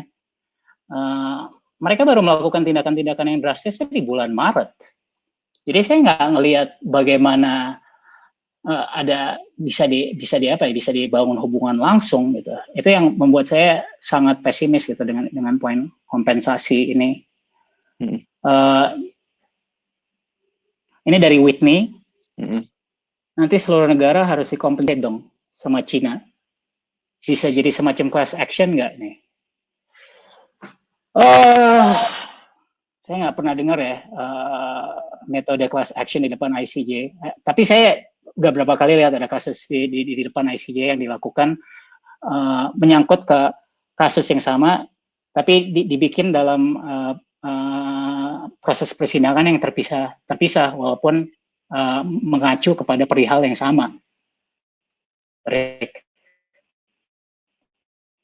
Mungkin bisa berbagai negara datang gitu dan meminta kompensasi secara teori itu bisa, itu bisa, tapi satu adalah kendala sumber daya ICJ sendiri kali, resources.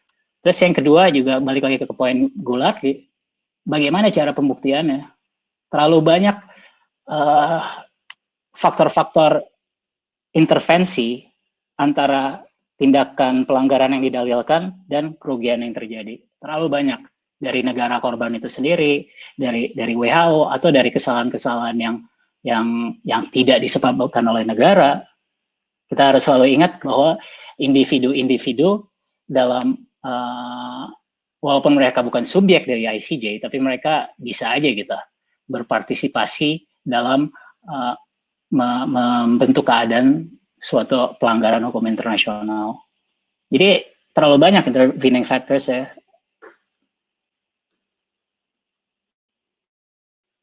Dan ya dari kausalitas langsung, ada proximate cause.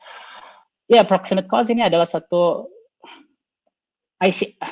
teori kausalitasnya memang ada berbagai macam teori, ada berbagai macam konsep di hukum pidana, di hukum perdata, dan di tiap jurisdiksi satu negara berbeda. Tapi mereka selalu punya poin yang temanya sama. Ada nggak sih poin-poin lain gitu yang melakukan kontribusi gitu terhadap kerugian yang terjadi gitu. Semakin banyak, semakin tidak ada hubungan langsung, atau semakin tidak proximate, semakin tidak dekat gitu hubungannya gitu antara pelanggaran yang terjadi dan kerugian yang didapatkan. Oke. Lo agak. Dan yang terakhirnya ada Sergio Aguero. Let's say the ICJ rules that it has the jurisdiction and gives the final verdict to burden China. Yeah, that's a very good question. Jadi 2 slide saya nih, yang terakhirnya satu mungkin secara sebagian mengantisipasi poin yang di-raise oleh Goulardi gitu mengenai kemauan ICJ untuk menerima perkara ini. Dan yang kedua adalah apa yang terjadi, kita asumsi bahwa Cina mau deh ke ICJ dan ICJ mau menerima perkara ini. Apa yang terjadi kalau misalnya ICJ akhirnya mengeluarkan satu putusan, tapi Cina akhirnya memutuskan untuk nggak menghormati keputusan itu. Mendingan kita bahas yang mana dulu nih, Rick? Yang pertama.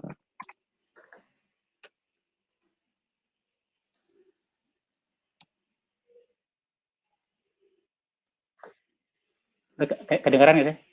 Kedengeran. Lo kedengeran suara gue nggak? Karena gue. Sorry, by the way, window yang ke-share sama lo, Rick, adalah window. Kenapa? Oke, gue akan mulai dari poin. Oke. So, Ini sebenarnya semua diskusi ini, gue akan bahas dari poin yang mencoba mengantisipasi poin Gulardi, dan habis itu gue akan ke poinnya Sergio Aguero. Tapi dari Gulardi sendiri itu adalah mempertanyakan mengenai kewenangan ICJ, dan dia juga mengkaitkan dengan tren-tren yang terjadi di akhir-akhir ini gitu, sehubungan sama keberanian forum-forum internasional dalam menentukan kewenangan. Anyways, kayaknya saya harus ingatkan lagi bahwa nggak semua pihak bisa menjadi. Halo, Bang. Waduh. Hanya negara yang bisa jadi pihak dari ICJ. So, oke. Hal itu mestinya terpenuhi kan. Amerika Serikat dan Cina dua-duanya adalah negara. Dan kita bisa dengan sejarahnya. Halo, Bang. Waduh. Amerika Serikat. Pertanyaannya adalah apakah ICJ bisa langsung menyatakan bahwa dirinya mempunyai kewenangan. Ini yang paling penting akhir-akhir ya. Consent. Halo, kedengeran? Ya. Kedengeran. Lanjut. Akhir-akhirnya kita harus bisa membuktikan bahwa memang ada kesepakatan dari China untuk pergi ke ICJ, dan hal inilah yang paling membuat mungkin semua orang gitu, pengamat hukum internasional, ahli tidak ahli pasti akan mikir hal ini di kesempatan pertama. Mereka akan berpikir apakah China setuju, karena semua juga tahu bahwa berdasarkan pasal 36 dari ICJ, statut ICJ hanya bisa beroperasi, melaksanakan jurisdiksinya kalau misalnya ada kesepakatan dari para pihak. Kesepakatan ini bisa dari berbagai macam metode, bisa dari jurisdictional clause, referensi klausul yang ada di perjanjian atau treaty tersebut kepada ICJ, atau bisa juga kesepakatan itu diperoleh setelah problem terjadi antara dua negara itu, dan ini beberapa kali terjadi di ICJ. Dan kalau nggak salah di Corfu Channel pun tidak ada perjanjian langsung deh yang melakukan perujukan ke ICJ. Mereka memang setuju setelah masalah terjadi untuk pergi. Itu pun ada kontroversi, tapi saya nggak akan masuk ke sana. Dan yang lain juga ada istilah namanya compulsory jurisdiction. Tapi hal ini adalah hal yang semakin langka. Tapi nggak usah terlalu terpengaruh sama model-model ini. Intinya kita ada nggak sih kesepakatan dari China? Ada nggak indikasi bahwa China akan sukarela pergi ke ICJ kalau misalnya digugat masuk ke dalam suatu perjanjian dengan Amerika Serikat, dan setuju untuk bilang kayak ayo kita selesaikan masalah ini di hadapan ICJ? Saya nggak yakin. Mungkin kalau misalnya para partisipan ada insight, silakan dibagikan gitu. Tapi saya aja nggak sering gitu lihat Cina sendiri jadi pihak gitu dalam satu perkara ICJ. Jadinya kita stuck sama treaty-nya gitu. Apakah treaty-nya dalam hal ini International Health Regulation melakukan perujukan kepada ICJ? Pasal 36 dari IHR itu memang menyatakan bahwa mungkin untuk para pihak untuk menyelesaikan satu masalah lewat forum arbitrase misalnya. Tapi permasalahannya tidak ada rujukan kepada ICJ, dan yang kedua juga ini juga sekali lagi menunjukkan bahwa para pihak harus setuju untuk menerima arbitrase atau forum internasional lain sebagai cara untuk penyelesaian sengketa, dan itu hal yang di luar kendali si penggugat kan. Dalam hal ini apabila Amerika Serikat memang mau menggugat China, dia harus dapat persetujuan bahkan berdasarkan IHR ini. Selain IHR, kita juga ada WHO Constitution. WHO sekali lagi ada organisasi yang menaungi IHR ini, dan konstitusi ini pasal 75 memang melakukan rujukan kepada ICJ. Any question or dispute concerning the interpretation or application of this constitution which is not settled by negotiation or by the held Assembly shall be referred to the ICJ unless the parties concerned agree on another mode of settlement. So, WHO ini lebih baik gitu dalam hal perujukan kepada ICJ. Mereka benar-benar nyebut perujukan ICJ.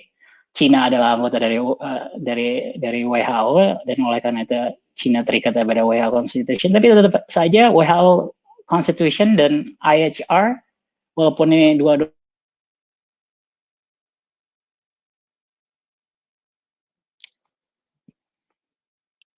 Tes, Bang kuncinya ada di kalimat terakhir, unless the parties concerned agree on another mode of settlement. Let's say kita mau maksa pakai pasal ini, tetap aja Cina bisa melakukan dalil memang melakukan rujukan kepada ICJ. Tapi IHR jelas-jelas bilang bahwa jelas-jelas tidak melakukan perujukan kepada ICJ dan itu menunjukkan bahwa kita setuju untuk mode penyelesaian sengketa yang lain. Selain itu juga harus dibuktikan bahwa ada negosiasi awal yang dilakukan oleh Amerika Serikat dan Cina sebelum mereka datang ke pengadilan. Dan hal ini yang membuat saya agak pesimis terus terang gitu. Walaupun tadi Gulardi menyebutkan ada tren kuat gitu di mana ada pengadilan lebih berani ya untuk pengadilan internasional lebih berani untuk menyatakan kewenangan. Tapi di satu sisi yang lain juga saya melihat ICJ juga akhirnya lebih menjadi tekstual juga di satu sisi yang lain. Dan mereka pasti akan melakukan penelaahan yang luar biasa kepada teks-teks yang ada di sini. Terlalu banyak kata-kata yang bisa jadi jegalan di pasal 75 WHO Constitution. Dan untuk ngubungin WHO Constitution sama IHR ini juga mungkin udah upaya maksa juga. Jadi pertanyaannya balik, can we rely on the WHO Constitution to establish ICJ's jurisdiction on IHR? Terus terang saya nggak tahu jawabannya. Tapi kenyataan bahwa dua instrumen itu mempunyai dua jurisdictional clause yang berbeda membuat saya agak pesimis. Dan ini sekali lagi mengingatkan pasal yang pasal rujukan arbitrase yang dilakukan oleh IHR yang berbeda gitu dari WHO Constitution.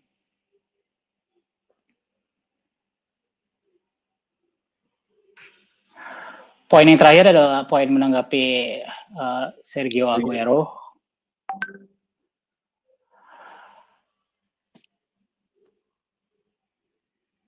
Apa yang terjadi kalau misalnya Cina tidak mau menghormati ICJ? Dan ini mungkin balik lagi juga tergantung dari bentuk reparation yang kita mau ya. Kalau misalnya bentuk reparation yang kita mau adalah bentuk satisfaction yang merupakan pernyataan dari ICJ bahwa Cina melakukan pelanggaran, mungkin enforcement issue nggak jadi masalah sebesar kalau misalnya bentuk reparation yang kita minta adalah kompensasi. Karena pada saat kita minta kompensasi, disitulah kita membutuhkan pertolongan lebih lanjut untuk melakukan penegakan kan. Itu kan poin dari enforcement. Tapi ada juga hal-hal yang nggak perlu di-enforce lagi karena dari putusan itu sendiri sudah menjadi bentuk reparation yang diinginkan gitu. Jadi ini pertanyaan Sergio Aguero ini tergantung juga gitu dari bentuk reparation-nya. Tapi tetap saya sangat menghargai poinnya Sergio di sini karena akhir-akhirnya kita juga harus lihat dari sisi praktis kan. Apa yang terjadi nih? Dan let's say kita mintanya kompensasi nih sebagai bentuk reparation. US meminta bentuk kompensasi dalam bentuk uang. Apa yang terjadi kalau misalnya Cina tidak menghargai ICJ judgment tersebut? Pasal 94 ayat 2 dari UN Charter mengatur di saat terjadi problem dalam penegakan putusan ICJ,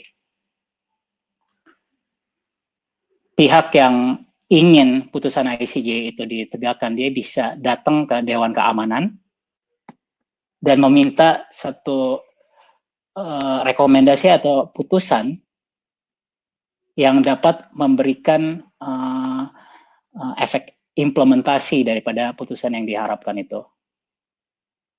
Dan sekarang pertanyaannya adalah kita harus ingat kembali, apa sih bagaimana sih Dewan Keamanan Security Council mengambil putusan? Mereka melakukan voting dan regulation dilakukan kalau misalnya, dan kalian pasti ingat, kalau tidak ada veto. Dan veto itu bisa dilakukan oleh siapapun yang menjadi permanent member, siapapun yang merupakan anggota tetap dari Dewan Keamanan PBB. Ya, dan Cina adalah salah satu anggota tetap dari Dewan Keamanan PBB yang secara langsung kita bisa simpulkan bahwa Cina bisa banget memveto upaya Amerika Serikat untuk meminta pertolongan dari Security Council. Ironisnya Amerika Serikat juga adalah anggota tetap dari Security Council, jadi ini adalah perang. Ini kita melakukan repetisi perang dingin yang terjadi antara Amerika Serikat dan Uni Soviet, gitu. Tapi ya ini akan terjadi juga, ini akan deadlock dan akan diveto oleh Cina. Yang membuat akhir-akhirnya terlalu banyak halangan ya. Walaupun dari segi substansif kita ada setidaknya ada celah untuk memulai melakukan penelitian riset hukum yang diperlukan, tapi adalah dari sisi prosedural yang membuat saya masih tetap pesimis.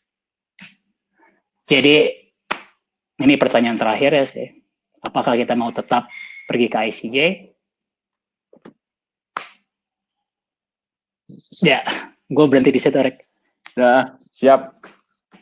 Oke Bang, nggak apa-apa. Jadi untuk pertanyaan-pertanyaan selanjutnya nanti bisa disampaikan kepada admin. Nanti akan kita bantu jawab ya. Kalau misalnya memang ada, masih tolong disampaikan kepada Instagram @lupol_academy. Nanti akan coba dikoordinasikan dengan Bang Barata. Untuk durasi, karena durasinya sudah terlampau lama. Maka kita sudahi dulu diskusi kali ini dan semoga bermanfaat diskusinya dan semoga bisa membuka wawasan tentang bagaimana kemungkinan untuk menggugat Cina menggugat Cina sebagai negara di forum ICJ atau Mahkamah Internasional. Dan sudah dijelaskan oleh Bang Barata bahwa dari substansi sulit, dari prosedural sulit, dari eksekusi pun juga sulit. Maka akan sangat skeptis. Maka untuk kedepannya akan kita berikan. Untuk slide-nya sudah di-share sebenarnya, dari tadi sudah di-share. Bisa diunduh saja dari sharing dari PPT-nya. Kalau misalnya belum dapat, nanti bilang saja reach kami dari Lupol Academy, nanti akan diberikan. Terima kasih teman-teman. Mohon maaf jika masih ada kesalahan masalah teknis. Oke. Nanti tolong disampaikan kepada sosmed kami ya satu-satu kalau misalnya yang mau email. Terima kasih dan sampai jumpa pada diskusi berikutnya. Selamat malam, Bang Barata.